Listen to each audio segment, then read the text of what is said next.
What's going on, everyone? Happy Friday to everyone. Hopefully everyone is doing well, staying safe, healthy. If you had taken a COVID test, hopefully you have tested negative. If you did test positive for COVID or any other virus, let's face it, there's a lot of viruses out there. If you test positive for any of them, or maybe you're just sick right now, I hope you have a full and speedy recovery with no long-term issues and no long COVID issues. It is time now for the Friday edition of the Pandemic Update for Friday, May 24th, 2024. If you're new to my channel, this is where we do the daily pandemic update. We talk about all things COVID and any other virus that could be a health threat to you. Right now, we still call it Pandemic Update. One day, we'll probably change the name to Virus Update, unless some other virus decides to go into the pandemic stage. And the main focus here is COVID, but we also do a hint of climate change as well, and we will be doing just that today. A hint of climate change will be added in, and of course we'll have all of our regular stuff as well, and new CDC data, which includes new CDC variant data, so you want to stay tuned for that. So if you're new, subscribe down below. Give this video a thumbs up. The more people that hit that like button, the more YouTube pushes this content out throughout the algorithm. And of course, leave your comments down below and share this video with anyone you know. Alright, like I said, we do have a few news stories, so let's start off with that. This one, though it's a new news story, talks about something that happened in 2022. A little bit concerning, not surprising, just a little bit concerning. Lady Gaga splits fans after admitting she had COVID during 5 shows. I believe this was called the Chromatics Tour. The singer performed a quarter of her 2022 tour dates while positive for the virus. I mean, she put her fans at risk. She didn't want to let her fans down. She wanted to go on with the show, but at the same time, she went out there and did it 5 shows while she was positive with the virus. Not only does it put the fans at risk, we know those who get the more rest while you're positive with COVID are less likely to go on to develop long COVID, or at least some studies say the more rest you get, the better. Well, she did anything but rest. She went out and did 5 shows. I would like to know, did she actually sound herself during those shows? I don't know. Maybe she actually did have a, quote, less severe case. I mean, she did 5 shows while positive. All right, someone who's actually doing the right thing here, but they're not stating COVID for. Neil Young and Crazy Horse show in Chicago postponed due to illness. This was posted on May 23rd, and concert goers who are looking to see Neil Young and Crazy Horse, let's face it, Neil Young, he's a fantastic singer.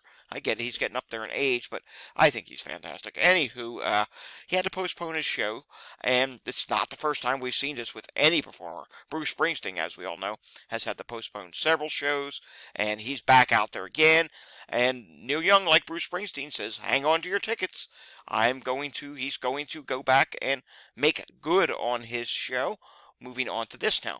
In the United States, 58 dairy herds now confirmed with H5N1 infections, 4 more herds in Michigan, 2 in Idaho, and 1 new one in Texas added to the list in the last 3 days. And now take a look at this. Toronto reports another measles case, bringing the city's total to 7. Use our tool to check the spread in Canada. Use their tool, but measles is spreading in Canada, and I wanted to show you this, and you can see here, they got a little tool here which shows different regions in Toronto and Canada where you can see it. Any of these dark oranges, that's where there are more cases. Toronto itself has 7 cases, and you can see here, Hamilton, 6 cases. So yeah, measles, it's prevalent there. It's been spreading in the United States as well. Taking a look at the pollen levels today, let's refresh this. Yikes, 44% of the country is in the medium status, and we are seeing some red. A lot of the Northeast is in the orange or in the red. All of Vermont, just about all of New Hampshire, the southern half of Maine, which is really for pollen, that is southern half of Maine is the most populated portion of Maine, and that's where the highest level of pollen is. And I do know there's a lot of people headed up that way this weekend, as it is a holiday weekend, and yes, we'll get to that in just a moment. Taking a look at New York State, you're in the red, but the rest of the country, yes, there are some orange areas. There's also a lot of green areas. Tennessee, you're doing good for pollen. Upper Midwest, not too bad.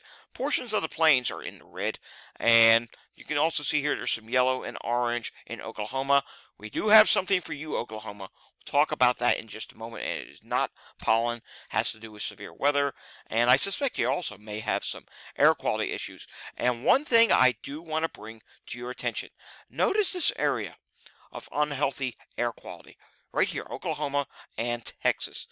This is also just southeast of the same area that is going to see a major, I mean, major severe weather outbreak tomorrow is expected in Oklahoma. I got to keep you safe from that as well, and that'll be the next thing we talk about. Take a look here. We do have Tennessee, portions of the east, some yellows, not as bad. Los Angeles, you're actually doing a little bit worse than we've been seeing recently. Again, Texas in the red. If you have to go outside in those areas, please, especially if you are immunocompromised with breathing difficulties, please limit your time outside in that area. Heat-related illnesses, yes, they're still there. They're only going to increase as we head into summer. The southeast and the west are worse right now. They haven't made their way up north yet. A couple areas have. Illinois has seen a few areas, but it's not really expansive yet. And I have to show you this. Two things about Texas and Oklahoma. First, Texas. And as you can see here, in Texas and Mexico, very hot weather. We expect heat-related illnesses to really be sky high in places like Mexico and southern Texas, where it has been very, very hot over the last several days, and it's going to continue to be hot. Triple-digit heat and heat indexes are expected in this area. Please check on your elders. Make sure they're okay. Heat strokes, it's a real thing. It can happen. Now we have to take a look at severe weather threats. There are 3 severe weather threats. One for today. I'm not as concerned about today. It is tomorrow that I'm really concerned about, and I have to show you this. Take a look at what is expected for portions of Kansas, Oklahoma, and Texas.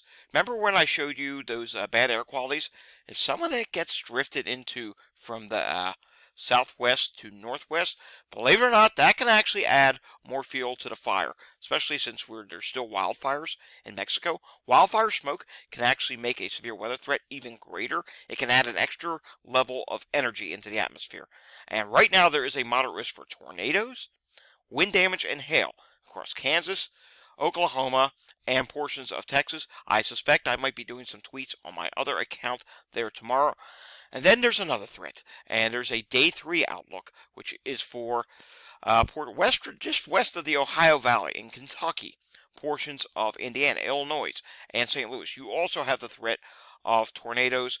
Both days, there could be long-tracked, strong tornadoes. Want to learn more about that? I got another channel, or another Twitter account where I do that, now called X. It's called Climate Data Report.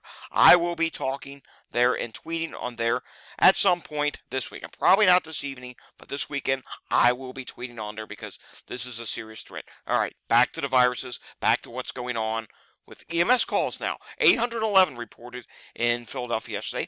That is slightly lower. We'll take it. Hopefully it stays that way. Maybe the calls will be less this weekend. A lot of people in Philadelphia will be going out of the city, either up to the north to the Pocono Mountains or down to what's called the Jersey Shore. You may call it beaches. In New Jersey, they call it the shore. And that is going to be one place that is going to be very, how can I put it, COVID friendly? An area that COVID's going to really like and blossom off of. There'll be people coming back sick from the Jersey Shore. It's to be expected this weekend. Montgomery County, Pennsylvania. Several respiratory emergency calls right now. Not 1, not 2, not 3. 4 of them right now. Even a stroke call as well. And let's see, Chester County, Pennsylvania. 1, 2, 3 respiratory calls. And I got to tell you, the dew points and humidity locally here are lower today, so this is relatively starting to see. It's still in the upper 80s outside, but it's not as humid as it was the other day. And you saw here, let's go back real quickly to the air qualities. They're just light green, so it's not the air quality. So breathing issues, yes, they are popping up today. Walgreens this week, the positivity rate did go up. The current week's positivity rate is 17.5%. Prior week was 15.3%. Difference of up 2.2%. Total test 3,697 versus 3,565. All right, drum roll please. We're going to skip over wastewater today. I think we'll do half of our wastewater coverage tomorrow and the other half on Sunday. It's a holiday weekend, so I don't think it's going to be a busy news weekend. Who knows? Something could pop up around the world at any time. It's not a holiday weekend everywhere in the world. Starting off with the new CDC data, we'll take a look at hospital reporting statistics. And unfortunately, less and less hospitals are reporting. Hospitals reporting overall inpatient bed occupancy, 1,986. For COVID, that's also 1,986. And in the ICU, that's just 40%. All these are just 40% except for the last metric. And hospitals reporting overall ICU bed occupancy, 1,984. This is ridiculous. CDC says, oh, well, we would like you to voluntarily continue to report. It would be great. It's very helpful. Well, if you want them to report, mandate that they report the data. I mean, come on. You think they're going to do it on their own? No, they're not going to do it on their own. You have to mandate that they do it, or else it's just not going to happen. Hospital reporting COVID-19 ICU bed occupancy, 1,982. And I know some people are saying, well, we've moved on. We're in a better place now. Okay. It is still very helpful to know how many people are actually being hospitalized for COVID, because at any given point in time, a more severe variant could pop up. It's just the way this virus is working. Remember, we had Wuhan 1.0, then we got the vaccines, and things are starting to get better. Well, you can't get it if you're blah, blah. Then along came the more severe Delta. Not saying that's going to happen, but at any point in time, a change could happen, or another virus could start coming into play, and then the hospitals start getting busy again. Then we're really not getting a good account. Oh, why are the hospitals getting? Well, you know, if you're going to the emergency rooms, Phil, I didn't know the hospitals are busy. Why aren't they saying anything? Well, because they're not reporting on it. Taking a look here. Weekly average inpatient beds occupied by COVID-19 is 1,676. Again, that is a significant underreport for many different reasons. A lot of hospitals not reporting, a lot of hospitals not testing. You name it, there's a lot of things that are issues right now with the data. All right, epidemic status, and epidemic status, it's changed. This, for example, remember last week we said Florida was growing? Now Florida is stable or uncertain. However, there's still some places that are same as last week.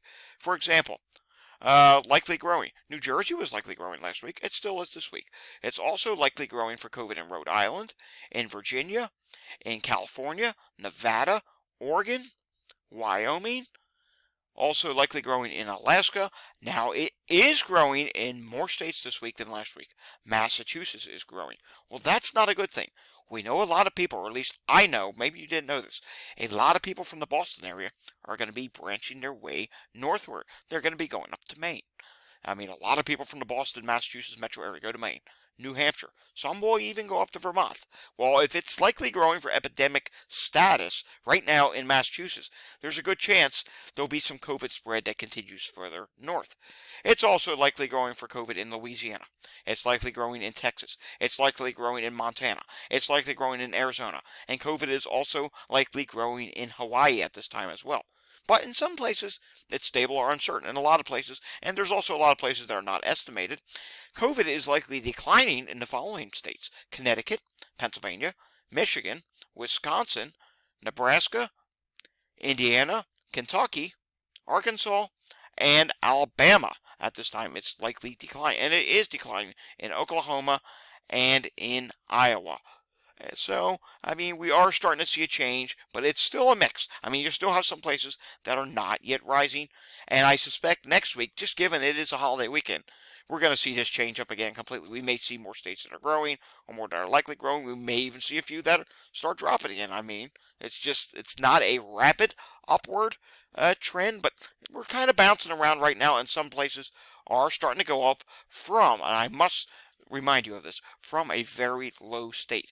COVID levels from winter, they did get pretty darn low. Some of the lowest levels we have seen in a very long time. Something else that changed today: the COVID variant update. A lot of people are focusing on, oh, well, KP.2 is next. It is, but really, the overall picture, we are in variant soup right now.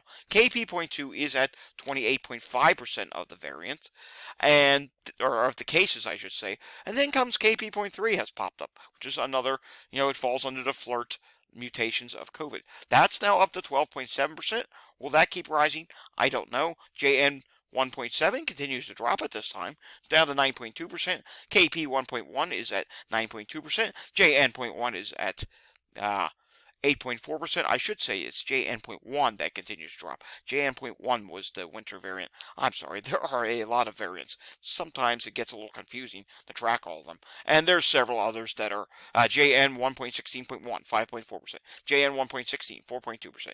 JN 1.13.1, 4%. JN 1.11.1, 3.9%. Oh, and here's one. I don't recall seeing this before. KS.1, 3.5%. JN 1.8.1, 2.7%. KQ.1, 2.2%. KW 1.1, 1.7%.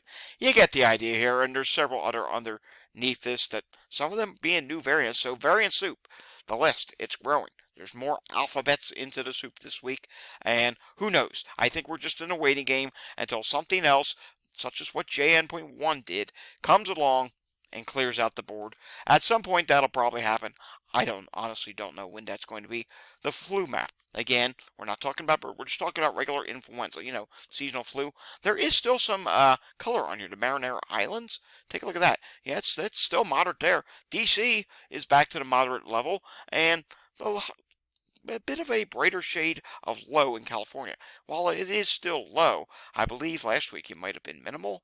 Let's go back 1 week. Can we? Let's see.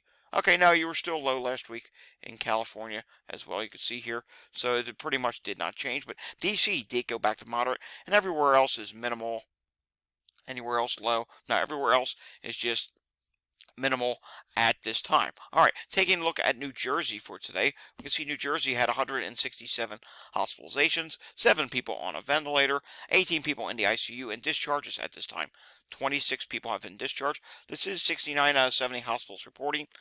We'll see how many actually report over the holiday weekend. Want to go back to influenza for a second. Influenza A in wastewater. We have to take a look at this. There are still some wastewater sites that are above average, and one of them is in northwestern New York. We can see Illinois has several that are in the high range at this time, as does Kansas have several that are in the high range, and there's a couple in Texas. Yes, there's one in Texas that is moderate. How about this one right here? Is that Illinois? Yep, Illinois. So.